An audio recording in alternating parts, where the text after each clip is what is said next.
Tanda hubung. Ahmad Dhani tiba-tiba buka-bukaan menyoroti bagaimana nasib dari Prabowo Subianto menjelang Pilpres 2024. Dirinya menyoroti bagaimana tokoh politik tersebut bisa dikalahkan oleh Joko Widodo alias Jokowi pada pesta demokrasi sebelumnya.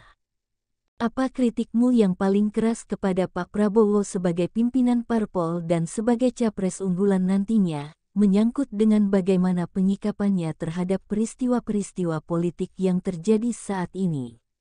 Tanya Akbar Faizal di kanal YouTube Akbar Faizal Uncen Soret, dikutip Suara Manado, Rabu, tanggal 23 November tahun 2022.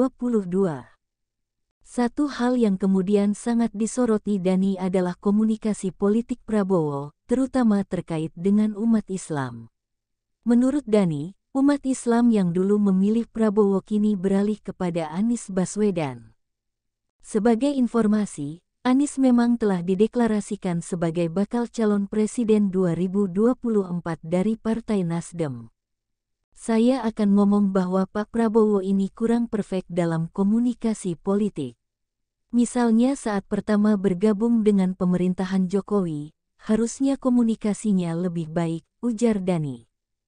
Sehingga Pak Prabowo tidak ditinggal oleh umat seperti saat ini, karena sekarang umat Islam larinya ke Anies Baswedan semua kan, sambungnya. Bahkan suami dari Mulan Jamila itu sempat berandai-andai bila tidak dipenjara beberapa tahun lalu. Jadi seandainya waktu itu saya nggak dipenjara, saya berharap sih komunikasinya bisa lebih baik, tutur Dhani. Jangan sampai Pak Prabowo ditinggal oleh konstituen, harusnya komunikasinya bisa lebih baik, sambungnya.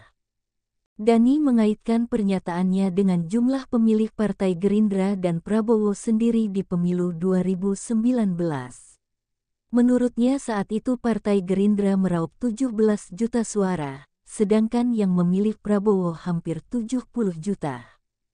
Artinya 50 juta itu nggak milih Gerindra. Nah yang 50 juta ini larinya kemana? Tandasnya, itu yang harus diperbaiki. Komunikasi politik itu penting. Pernyataan Dhani ini seolah sejalan dengan pengakuan barisan emak-emak yang mengaku pernah menjadi pendukung Prabowo tetapi kini sudah tidak berkenan mengulanginya lagi. Kok akhirnya begini? Mana yang Pak Prabowo, Sandi, yang waktu dia terakhir pidato di Hotel Shahid, timbul dan tenggelam bersama rakyat, saya bersama emak-emak. Tapi pada akhirnya setelah kejadian nasi goreng, di kereta, akhirnya tenggelam bersama rezim yang sekarang, protes seorang perwakilan mantan simpatisan Prabowo dan Sandiaga Uno yang hadir di podcast Refly Harun. Jadi bagaimana menurut Anda? Suara.com